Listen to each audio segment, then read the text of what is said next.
আমার স্বামী মারা যাওয়ার পর বাড়িতে একজন পুরুষই ছিলেন। আমার শ্বশুর, যার নাম এখন আমি রমেশজি বলব। তিনি আমার খুব খেয়াল রাখতেন এবং প্রায়ই গভীর রাতে আমাকে তার ঘরে ডাকতেন। এক রাতে রমেশজি আমাকে তার ঘরে ডেকে বিছানার চাদর বদলাতে বললেন। আমি যখন ঝুঁকে কাজ করছিলাম, তিনি পেছন থেকে আমাকে ধরে ফেললেন। আমিও আমার স্বামী ছাড়া অনেক মাস ধরে একা ছিলাম এবং সেই মুহূর্তে আমি তাকে থামানোর চেষ্টা করিনি। সেই রাতে রমেশজি আমার সাথে সময় কাটালেন। পরের দিন আমার শাশুড়ি, যাকে আমি এখন মঞ্জু মা বলব, আমাকে ডাকলেন। বোমা, একটু জল আনো। তোমার শ্বশুর এসেছেন। তার কথা শুনে আমি আমার ঘর থেকে বেরিয়ে এলাম। আমি জানতাম না তিনি কোনো শ্বশুরের কথা বলছেন। কারণ আমার আসল শ্বশুর তো 3 বছর আগে মারা গেছেন। আমি রান্নাঘর থেকে জলের গ্লাস নিয়ে হলে পৌঁছলাম। সেখানে একজন ব্যক্তি বসেছিলেন যাকে শ্বশুরের বয়সের মনে হচ্ছিল না। আমি ভাবলাম হয়তো কোনো আত্মীয় হবে। আমি সেই ব্যক্তিকে বললাম, ভাইজা জল নিন। মঞ্জু মা হেসে বললেন, ইনি তোমার ভাইজা নন, তোমার শ্বশুর। আমি এক মুহূর্তের জন্য হতবাক হয়ে গেলাম। তিনি বললেন, ইনি আমার দূর সম্পর্কের ভাই অজয়। মঞ্জু মায়ের বয়স 55 বছর ছিল। কিন্তু সামনে বসে থাকা অজয়কে 35 বছরের মনে হচ্ছিল। তিনি বললেন, অজয় প্রথমবার আমাদের বাড়িতে এসেছে। তুমি একে আগে কখনো দেখনি। সে কিছু দিন আমাদের সাথে থাকবে কারণ শহরে তার কিছু কাজ আছে। আমি তার কথা মেনে নিলাম এবং নাস্তা তৈরি করার জন্য রান্নাঘরে চলে গেলাম। আজ শনিবার ছিল এবং আমি বাড়িতে ছিলাম। নইলে আমাকে রোজ সকালে স্কুলে যেতে হতো, যেখানে আমি শিক্ষিকা। রাতে যখন আমি আমার ছেলেকে, যার নাম এখন আমি রোহন বলব, ঘুম পাড়াচ্ছিলাম, আমার বারবার মনে হচ্ছিল যেন আমার ঘরে কেউ ঘুরছে। অবশেষে আমি উঠলাম এবং দরজা খুললাম। বাইরে সত্যিই কেউ ছিল এবং তিনি ছিলেন অজয়। আমাকে দেখে তিনি একটু ঘাবড়ে গেলেন। আমি জিজ্ঞেস করলাম, আপনার কিছু দরকার? তিনি বললেন, না, শুধু ঘুম আসছিল না, তাই এদিক ওদিক ঘুরছিলাম। অজয়ের ঘর আমার ঘরের ঠিক পাশেই ছিল। তাই আমি তাকে বলতে পারছিলাম না যে আপনি আমার ঘরের বাইরে কেন ঘুরছেন। আমি বললাম, ঠিক আছে, এবং আমার ঘরে ফিরে যেতে লাগলাম। তখনই তিনি আমার হাত ধরে ফেললেন। তার চোখে হালকা হালকা জল ছিল। তিনি আমার চোখের জল মুছে জিজ্ঞেস করলেন, আমি কি তোমার ঘরে আসতে পারি? আমি না বলার সাহস জোগাতে পারলাম না। তিনি ঘরে এলেন এবং বিছানার এক কোণে বসে পড়লেন। রোহন সেখানে ঘুমোচ্ছিল। অজয় আমার হাত ধরে আমাকে তার পাশে বসালেন এবং বললেন, প্রিয়া, আমি তোমার চোখের জলের কারণ জানি। তোমার চোখের জলে তোমার স্বামীর স্মৃতি আছে। প্রথম সাক্ষাতেই তিনি আমার দুঃখ বুঝতে পেরেছিলেন। আমি মঞ্জু মা এবং রমেশজির সাথে 3 বছর কাটিয়েছি। কিন্তু তারা কখনো আমার চোখের জল দেখেনি। অজয় আমার হাত ধরে বললেন, যা হয়ে গেছে তা ভুলে যেতে হবে। আমি বুঝতে পারছিলাম তিনি কি বলতে চাইছেন, কিন্তু আমার চোখের জল থামছিল না। তিনি আমার জন্য জল আনলেন। জল পান করার পর আমি একটু শান্ত হলাম। তারপর তিনি তার ভ্রমণের গল্প শোনাতে লাগলেন। আমার মুখে হাসি আনার চেষ্টা করতে লাগলেন। তার কথা শেষই হচ্ছিল না। যখন আমি ঘড়ি দেখলাম তখন রাত 2টা বাজছিল। আমাকে সকালে তাড়াতাড়ি উঠে ঘরের কাজ সারতে হতো এবং স্কুলেও যেতে হতো। আমি অজয়কে বললাম, আমার সকালে দেরি হয়ে যাবে। এখন আমাকে ঘুমাতে হবে। তিনি তার ঘরে চলে গেলেন এবং আমি ঘুমিয়ে পড়লাম। পরের দিন সকালে আমার উঠতে দেরি হয়ে গেল। রোজ আমি স্কুলে যাওয়ার জন্য বাস নিতাম। সকালে রোহন এবং মঞ্জু মাকে নাস্তা দিয়ে আমি স্কুলের জন্য বের হতে যাচ্ছিলাম। তখনই অজয় বললেন, আজ আমি তোমাকে স্কুলে ছেড়ে দেব। আমার স্বামীর পুরনো বাইক 3 বছর ধরে বাড়ির বাইরে দাঁড়িয়েছিল। আমি সপ্তাহে একবার সেটি পরিষ্কার করতাম, তাই সেটি চলার মতো ছিল।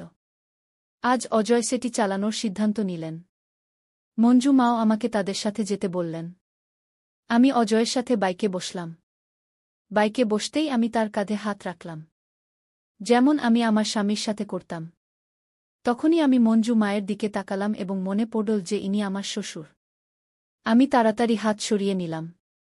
কিন্তু একটু এগিয়ে যাওয়ার পর আমার হাত আবার তার কাঁধে চলে গেল।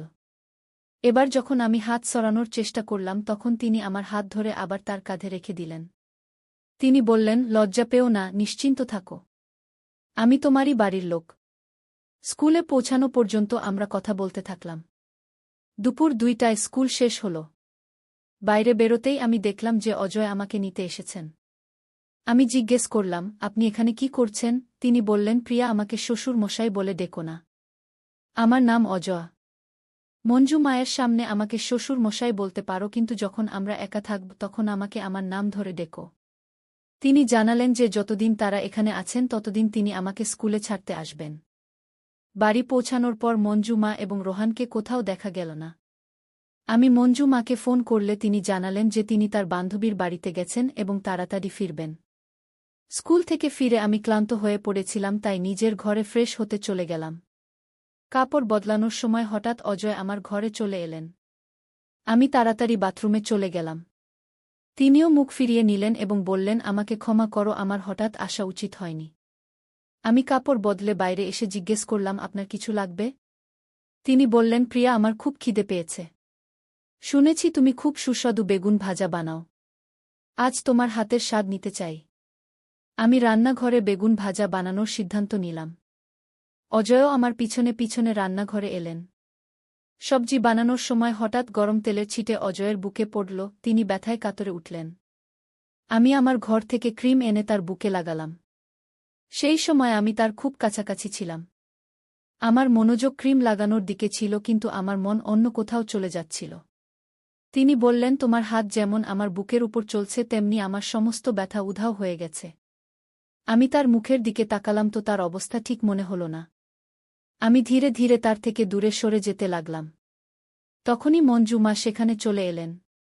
আমাকে অজয়ের এত কাছাকাছি দেখে তিনি আমাকে অদ্ভুত চোখে দেখতে লাগলেন। আমি চোখ নামিয়ে নিলাম এবং নিজের কাজে লেগে গেলাম। মঞ্জু মা এই বিষয়ে কিছু বললেন না। কিন্তু এখন তার আমার পিছনে থাকাটা আমাকে খটকা লাগতে লাগল। আমি তাকে অভিযোগ করার সাহস জোগাড় করতে পারলাম না। রোহান এখন তার নতুন দাদুর সাথে খুব মিশে গিয়েছিল। সে রাতে ঘুমানোর আগে অজয়কে আমাদের ঘরে আনত এবং তাদের সাথে খেলত। আমি অজয়কে বলতে পারতাম না যে তারা তাদের ঘরে চলে যান, কিন্তু রোহানকে তাদের সামনে বকাঝকা করতাম। কিন্তু সে ছোট এবং অজয় ইচ্ছাকৃতভাবে আমার ঘরে থাকার অজুহাত খুঁজে নিতেন। এক রাতে রোহান খিদে কাঁদতে লাগল। অজয় আমার ঘরে তার সাথে খেলছিলেন। আমি রান্নাঘর থেকে দুধ আনতে গেলাম। যখন আমি ফিরলাম রোহান ঘুমিয়ে পড়েছিল। আমি দুধ আবার রান্নাঘরে রাখতে যাচ্ছিলাম।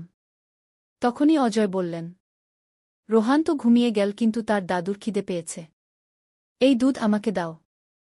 যখন আমি তাকে দুধের গ্লাস দিলাম তখন তিনি আমার হাত জোরে ধরে ফেললেন। আমি বললাম, এটা কি করছেন? তিনি বললেন, প্রিয়া, আমি আগেও বলেছিলাম যখন আমরা একা থাকব তখন আমাকে শ্বশুর মশাই বলে ডেকো না, এবং হ্যাঁ, আমি তোমার হাত তাই ধরেছি কারণ তুমি সবসময় আমার থেকে চোখ লুকিয়ে পালিয়ে যাও। আজ আমার সাথে একটু কথা বলো। তার কথায় আমি তার পাশে বসে পড়লাম। তিনি বললেন, তোমার স্বামী চলে গেছেন 3 বছর হয়ে গেল। তুমি কতদিন কাঁদতে থাকবে? তুমি এত সুন্দরী। তোমার বয়সও এখনো আছে। তুমি কতদিন এভাবে বাঁচবে? তোমার না, কিন্তু রোহানের তো তার বাবার প্রয়োজন। আমি ভেবেছিলাম যে আমি দ্বিতীয় বিয়ের বিরুদ্ধে। আমি এই বিষয়ে বেশি কথা বললাম না। তবুও তিনি আমাকে বোঝাতে থাকলেন। তিনি জিজ্ঞেস করলেন, যদি তুমি কাউকে বিশ্বাস না করো তাহলে বলো আমি তোমাকে কেমন মনে হয়। তার প্রশ্নে আমি তাকে দেখতেই থাকলাম। অজয়ের আসার পর বাড়ির পরিবেশ বদলে গিয়েছিল, কিন্তু আমি তার সম্পর্কে এমনটা কখনো ভাবিনি। আমি তার কথার জবাব দিলাম না। তিনি নিজের ঘরে চলে গেলেন এবং আমি দরজা বন্ধ করে ঘুমিয়ে পড়লাম। পরের দিন সকালে হলে আমি দেখলাম যে রোহান অজয়ের কোলে ছিল। আমি সঙ্গে সঙ্গে রোহানকে তার কোল থেকে টেনে নিলাম এবং নিজের ঘরে চলে গেলাম। পিছনে পিছনে মঞ্জু মাও চলে এলেন। তিনি বললেন, প্রিয়া, এটা কি করছ? তুমি তোমার শ্বশুর মশাই থেকে এভাবে কেন পালাচ্ছ?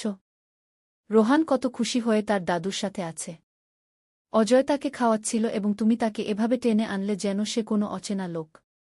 আমার তোমার এই আচরণ একদম পছন্দ নয়। তার কথা শুনে আমি কিছু বলতে পারলাম না। সেদিন স্কুলে যাওয়ার জন্য বের হওয়ার সময় আমি অজয়কে কিছু বললাম না। কিন্তু মঞ্জু মা কঠোরভাবে বললেন, তোমাকে বাসে যাওয়ার দরকার নেই। অজয় তোমাকে ছেড়ে দেবেন। আমি চুপচাপ অজয়ের সাথে বাইকে বসে পড়লাম। স্কুলে পৌঁছানোর সময় আমি চুপ ছিলাম। স্কুলের গেটে আমাকে ছেড়ে দিয়ে অজয় বললেন, প্রিয়া, তুমি কি আমার উপর রাগ করেছ? আমি তার দিকে তাকালামই না এবং স্কুলে চলে গেলাম। স্কুলে আমার বান্ধবী নেহা আমাকে বলল, প্রিয়া, গত কয়েকদিন ধরে আমি দেখছি অজয় তোমার সাথে কেমন কথা বলছে। তোমাকে স্কুলে ছাড়তে আসে। মনে হয় তার মনে তোমার জন্য কিছু বিশেষ আছে। আমি তার কথার উত্তর দিইনি। কিন্তু এই সব আমার কাছে অদ্ভুত লাগছিল। অজয়ের আমাদের বাড়িতে আসার আসল উদ্দেশ্য কি ছিল? এটা আমি বুঝতে পারছিলাম না। তার কথা বলার ধরন শ্বশুরমশাইয়ের মতো ছিল। কিন্তু তার চোখ আমার দিকে একজন পুরুষের মতো ছিল। পরের দিন স্কুলে একটি অনুষ্ঠান ছিল। আমার সেখানে যাওয়ার একদম মন ছিল না। সেদিন মঞ্জু মা তার বোনের সাথে বাজারে গিয়েছিল। আমার দুপুর 1:00টায় স্কুলে যাওয়ার কথা ছিল। কিন্তু আমার মুড ছিল না। নেহা বারবার ফোন করে আমাকে ডাকছিল। কিন্তু আমি তার ফোন কেটে দিয়ে আমার ঘর পরিষ্কার করতে লাগলাম। তখনই অজয় আমার ঘরে এলেন। তার হাতে একটি সুন্দর শাড়ি ছিল। তিনি শাড়িটি আমার হাতে দিয়ে বললেন, এটি পরে তৈরি হয়ে যাও। আমি তোমাকে স্কুলের অনুষ্ঠানে ছাড়তে আসব। আমি বললাম, আমার কোথাও যেতে হবে না। আপনি কে এটা ঠিক করার যে আমার কোথায় যেতে হবে? তিনি বললেন, তোমার কথা ঠিক। আমি এটা বলি না যে তুমি কি করো। কিন্তু আমি চাই যে তুমি কখনো নিজের জন্য সাজো। আজ নিজেকে সাজিয়ে দেখো। তুমি আরও সুন্দরী লাগবে। তার কথায় আমার মুখে এত প্রভাব পড়ল যে আমি সেই শাড়ি পরে তৈরি হয়ে গেলাম। যখন আমি তৈরি হয়ে দরজা খুললাম তখন অজয় বাইরে দাঁড়িয়েছিলেন। তিনি আমার হাত ধরে আমাকে ঘরে নিয়ে যাওয়ার চেষ্টা করলেন। তিনি নিজের হাতে আমাকে লিপস্টিক লাগিয়ে বললেন, এই নীল রং তোমার উপর খুব মানাচ্ছে কি। তখনই মঞ্জু মা রোহনের সাথে ঘরে এসে গেলেন। আমাকে রঙিন পোশাকে দেখে তিনি আমার প্রশংসা শুরু করে দিলেন। আগে তিনি আমাকে সাদাসিধা থাকতে বলতেন, কিন্তু আজ আমি অজয়ের কথা কিভাবে মেনে নিলাম এটা আমি বুঝতে পারলাম না। অজয় আমাকে বাইকে করে স্কুলে ছাড়তে এলেন। আমার কিছু বান্ধবী অজয়কে আমার স্বামী ভাবছিল এবং বলছিল যে আমাদের জুটি খুব ভালো লাগে। এটা শুনে অজয়ের মুখে খুশি ছিল। কিন্তু আমি সবাইকে পরিষ্কার বলে দিলাম, ইনি আমার স্বামী নন, আমার শ্বশুরমশাই। এটা শুনে সবাই অবাক হয়ে গেল। অনুষ্ঠানের পর অজয় আমার সাথেই রইলেন। বাড়ি ফেরার সময় বাইকে আমার হাত অজান্তেই তার কাঁধে চলে গেল। অর্ধেক রাস্তা পর্যন্ত আমার হাত সেখানে রইল। হঠাৎ আমার হুঁশ এল এবং আমি হাত সরিয়ে নিলাম। আমার বুঝতে পারছিলাম না যে আমার এমন কেন মনে হল।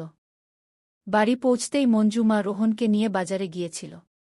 আমি জানতাম যে তারা অন্তত 2 ঘন্টা ফিরবে না। আমি অজয়কে আমার ঘরে ডাকলাম এবং আমার ব্লাউজের দড়ি খুলতে তার সাহায্য চাইলাম। দড়ি খুলতে 2 সেকেন্ড লাগে। কিন্তু অজয়ের 1 মিনিট লাগছিল। আমি তার মুখ দেখলাম এবং তার হাত ধরে নিলাম। আমি বললাম, আমার বুঝতে এসে গেছে যে তুমি আমার কাছ থেকে কি চাও। অজয়ের হাত এখন আমার কাঁধে ছিল। তিনি বললেন, প্রিয়া, তুমি আমার উদ্দেশ্য বুঝে গেছ। আমি জানতাম যে তুমি তাড়াতাড়ি বুঝে যাবে। এখন আমি তোমাকে সবসময় সামলাব।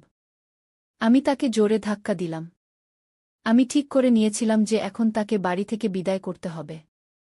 3 বছরে আমার কাছে অনেক সম্পর্ক এসেছিল, কিন্তু আমি দ্বিতীয় বিয়ে করতে চাইনি।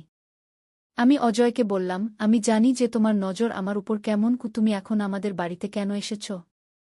মঞ্জু মা সবাইকে ভাই বানিয়ে নেন এবং বাড়িতে নিয়ে আসেন। তিনি সরল। কিন্তু আমি তোমার উদ্দেশ্য বুঝে গেছি। আমার রাগ দেখে অজয় আমার কাছে এলেন। আমি তাকে একটি থাপ্পড় মারলাম এবং তাকে ধরে হোলঘরে নিয়ে এলাম।